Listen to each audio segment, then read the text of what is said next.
పూర్తి వివరాలు చూసే ముందు మా ఛానల్ ని సబ్స్క్రైబ్ చేయడం మర్చిపోకండి. శ్రీ గురుభ్యో నమః. శ్రీ మహాసరస్వత్యై నమః. ఓం నమః శివాయ. నారాయణ శాస్త్రి ఆస్ట్రాలజీ ఛానల్ వీక్షిస్తున్నటువంటి ప్రేక్షక మహాశయులకు స్వాగతం, సుస్వాగతం. ఈరోజు మనము 2025వ సంవత్సరం మార్చి నెల 16వ తేదీ నుంచి 31వ తేదీ వరకు తులారాశిలో జన్మించినటువంటి వారి యొక్క రాశి ఫలితాలు ఏ విధంగా ఉన్నాయో తెలుసుకుందాం. తులారాశి వారి యొక్క ప్రస్తుత గ్రహస్థితిని కనుక పరిశీలించినట్లయితే ప్రస్తుతం తులారాశి వారికి మిశ్రమమైనటువంటి గ్రహస్థితి కనిపిస్తున్నది. కారణం ఏమిటంటే తులారాశికి మీ రాశ్యాధిపతి అయినటువంటి శుక్రుడు రాశికి ఉచ్చస్థానంలో సంచరిస్తున్నాడు. రాశ్యాధిపతి యొక్క ఉచ్చస్థాన సంచారం తులారాశి వారికి విశేషమైనటువంటి యోగాన్ని ఇస్తుంది.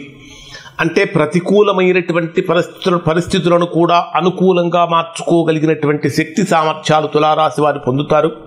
అటువంటి శక్తి సామర్థ్యాలు మీరు కలిగి ఉంటారు. అలానే మీ జన్మరాశికి ద్వితీయ స్థానాధిపతి మరియు సప్తమ స్థానాధిపతి అయినటువంటి కుజుడు కూడా మీ జన్మరాశికి 9వ స్థానంలో భాగ్యస్థానంలో సంచరిస్తున్నాడు. కుజుడు యొక్క 9వ స్థాన సంచారం ఈ తులారాశి వారికి కొన్ని సమస్యల నుంచి పూర్తిగా శాశ్వతంగా విముక్తి లభిస్తుంది. అంటే ఎవరైతే దీర్ఘకాలికంగా కోర్టు కేసులతో కోర్టు సమస్యలతో బాధపడుతున్నారో అటువంటి వారికి పూర్తిగా మంచి ఫలితం కలుగుతుంది. అలానే భార్యాభర్తల మధ్య అభిప్రాయ భేదాలతో ఉన్నటువంటి వారు కానీ దూరదూరంగా ఉన్నటువంటి వారు కానీ కలుసుకోవటం కోసం చేసే ప్రయత్నాలు కూడా ఫలిస్తాయి.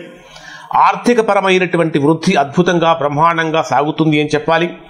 భూ సంబంధమైనటువంటి వ్యవహారాలు కానీ గృహ సంబంధమైన లావాదేవీలు కానీ అనుకూలంగా మారతాయని చెప్పాలి.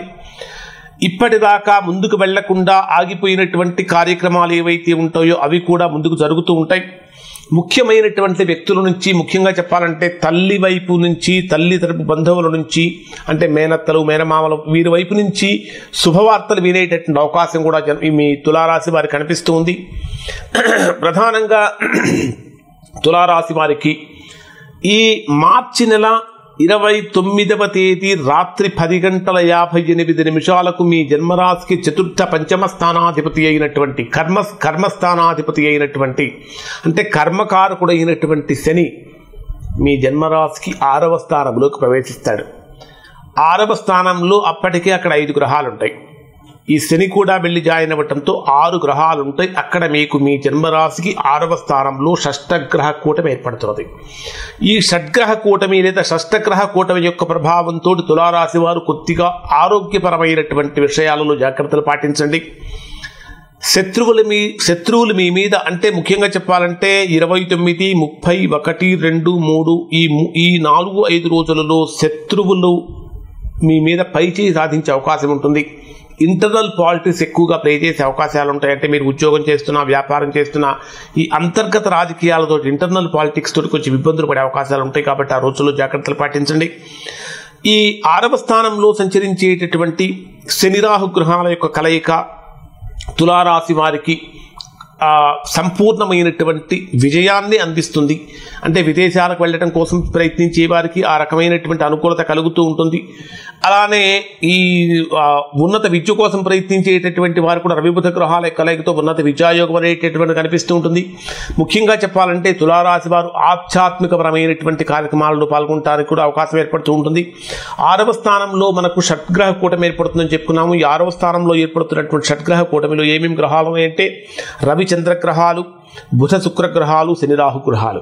మరి ఈ షష్టగ్రహ కూటమి ఎన్ని రోజులు ఉంటుంది అనేటటువంటి వీడియో నేను ఒక ప్రత్యేకమైనటువంటి వీడియో కూడా చేయటం జరిగింది. ఒకసారి ఆ వీడియో కూడా చూడండి. దాంట్లో కొన్ని ప్రత్యేకమైనటువంటి పరిహారాలు కూడా మీకు తెలియజేశాను. ఇక్కడ తులారాశి వారికి కనుక తీసుకుంటే 6వ స్థానంలో రవి ప్రభావం రవి రాహుతో కలిసి సంచరిస్తున్నప్పుడు ఎవరైతే తులారాశిలో జన్మించినటువంటి వారు కొంచెం హార్ట్ రిలేటెడ్ ప్రాబ్లమ్స్తో అంటే ఉన్నారో, గుండె సంబంధమైనటువంటి వ్యాధులతోటి, అటువంటి వారు కొద్దిగా డాక్టర్లు అంటే వైద్యుల యొక్క సూచనలు సలహాలు తీసుకొని జాగ్రత్తగా ఉండటం అనేది ప్రధానంగా చెప్పదగినటువంటి సూచన. ముఖ్యంగా చెప్పాలంటే ఈ తులారాశి వారికి దీర్ఘకాలికంగా చేసినటువంటి రుణాలు ఏవైతే ఉంటాయో అవి తీర్చటం కోసం చేసేటటువంటి ప్రయత్నాలు కూడా ఫలిస్తాయి అని చెప్పాలి. కాంపిటేటివ్ ఎగ్జామ్స్ రాసేటటువంటి వారికి కూడా పోటీ పరీక్షలలో బ్రహ్మాండమైనటువంటి విజయాన్ని ఇక్కడ తులారాశి వారు పొందుతారు అని చెప్పాలి. అంటే అనేక రకాలైనటువంటి 6వ స్థానంలో షడ్గ్రహ కూటమి ఏర్పడుతున్నప్పటికీ అంటే 6వ స్థానంలోనే 6 గ్రహాలు కలుస్తున్నాయి. వాస్తవంగా చెప్పాలంటే ఒక పాప స్థానంలో పాపగ్రహాల యొక్క కలయిక శుభ ఫలితాన్ని ఇస్తుంది, కానీ శుభగ్రహాల యొక్క కలయిక పాప ఫలితాన్ని ఇస్తుంది. 6వ స్థానంలో 6 గ్రహాల యొక్క కలయిక కొన్ని రకాలైనటువంటి లాభాలు ఉపయోగాలు కూడా మీ రాశి వారికి కనిపిస్తున్నాయి. ప్రధానంగా చెప్పాలంటే మీ జన్మరాశికి 10వ స్థానాధిపతి అయినటువంటి చంద్రుడు కూడా ఈ షష్టగ్రహ కూటమిలో ఏర్పడుతున్నటువంటి కారణం చేత మే 18వ తేదీ వరకు చేసేటటువంటి వృత్తి ఉద్యోగ వ్యాపారాలలో చాలా జాగ్రత్తలు పాటించడం అనేటటువంటిది ప్రధానంగా చెప్పదగిన సూచన. ప్రయాణాలు చేసేటప్పుడు కొంచెం డ్రైవింగ్లో కానీ కొంచెం అప్రమత్తంగా ఉండటం అనేటటువంటిది కూడా ఈ రాశి వారికి ప్రధానంగా చెప్పదగిన సూచన. డే వైజ్గా పరిశీలిస్తే తులారాశి వారికి ఏ విధంగా ఉంటుంది, ఏ రకంగా ఉంటుంది అని కనుక తీసుకుంటే 16వ తేదీ ఉదయం నుంచి 16వ తేదీ రాత్రి 1:15 వరకు ఉన్న సమయం అంతా మీది కాదు. ఇక్కడ మీకు ఊహించినటువంటి సమస్యలు కానీ, ఊహించని ప్రమాదాలు కానీ, అనుకోనటువంటి చిక్కులు కానీ ఏర్పడుతూ ఉంటాయి. మీ జన్మరాశికి 10వ స్థానాధిపతి అయినటువంటి చంద్రుడు మీ జన్మరాశికి 12వ స్థానంలో వ్యయస్థానంలో సంచరించేటప్పుడు వృత్తి ఉద్యోగ వ్యాపారాలలో కొన్ని కీలకమైన మార్పులు జరగటం కానీ, ప్రతికూలమైన సందేశాలు వినటం కానీ, ప్రతికూలమైనటువంటి వార్తలు వినటం కానీ జరుగుతూ ఉంటుంది. కొంచెం అక్కడ సంయమనం పాటించాలి. తొందరపాటు నిర్ణయాలు అనేటటువంటివి తీసుకోవటం పనికిరాదు. ఇక 16వ తేదీ రాత్రి 1:15 నుంచి 18వ తేదీ రాత్రి 12:36 వరకు ఉండేటటువంటి సమయంలో ఇది బ్రహ్మాండమైనటువంటి అనుకూలతను, యోగాన్ని కలిగిస్తుంది. ఒక మాటలో చెప్పాలంటే 17, 18వ తేదీలు కంప్లీట్గా మీ కంట్రోల్లో ఉంటాయి. ఏది అనుకుంటే అది చేయగలుగుతారు. రావాల్సినటువంటి ధనమంతా చక్కగా చేతికి అందుతూ ఉంటుంది. ఎవరితోటైతే మీకు వివాదాలు కలిగాయో వివాదాలు కూడా తొలగిపోవడానికి అవకాశం ఏర్పడుతూ ఉంటుంది. వృత్తి ఉద్యోగ విషయాలలో బ్రహ్మాండమైన నిర్ణయాలు తీసుకుంటారు. వాటి వలన సత్ఫలితాన్ని పొందుతారు. 18వ తేదీ రాత్రి 12:36 నుంచి 21వ తేదీ రాత్రి 1:46 మధ్యలో కొంచెం మానసికమైనటువంటి ప్రశాంతత భంగం కలిగించేటటువంటి సంఘటనలు, సందర్భాలు ఉంటాయి. అధికమైనటువంటి ధన నష్టం సంభవించడం కానీ, ఆరోగ్యపరమైనటువంటి చికాకులు కానీ కలుగుతూ ఉంటాయి. కాబట్టి కొద్దిగా జాగ్రత్తలు పాటించాలి. 21వ తేదీ రాత్రి 1:46 నుంచి 24వ తేదీ ఉదయం 10:20 మధ్యలో ఉండేటటువంటి సమయంలో సంపూర్ణమైనటువంటి మిత్రబలము, సోదర బలము, సహకారము పెరుగుతుంది. దూరమైపోయినటువంటి వ్యక్తులు కూడా దగ్గర కావటం కానీ, ప్రేమ వివాహాలు చేసుకోవాలనుకునేటటువంటి వారికి ఇది చాలా అనుకూలమైనటువంటి రోజని చెప్పాలి. అలానే చేపట్టినటువంటి కార్యక్రమాలన్నీ కూడా దిగ్విజయంగా పూర్తవుతూ ఉంటాయి. ముఖ్యంగా చెప్పాలంటే మంచి రిలేషన్స్ మెయింటైన్ చేయటం కానీ, అనేక రకాలైనటువంటి శుభవార్తలు వినటం కానీ జరుగుతూ ఉంటుంది.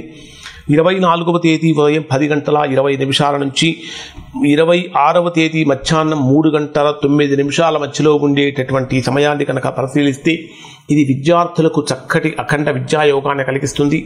గృహ మార్పులు అనేటటువంటివి కూడా కనిపిస్తూ ఉన్నాయి. అలానే ఎప్పటి నుంచో ఒక సమస్యతో తీవ్రంగా బాధపడుతున్నటువంటి వారికి ఆ సమస్య నుంచి విముక్తి లభిస్తుంది. ఆందోళన నుంచి బయటపడతారని చెప్పాలి.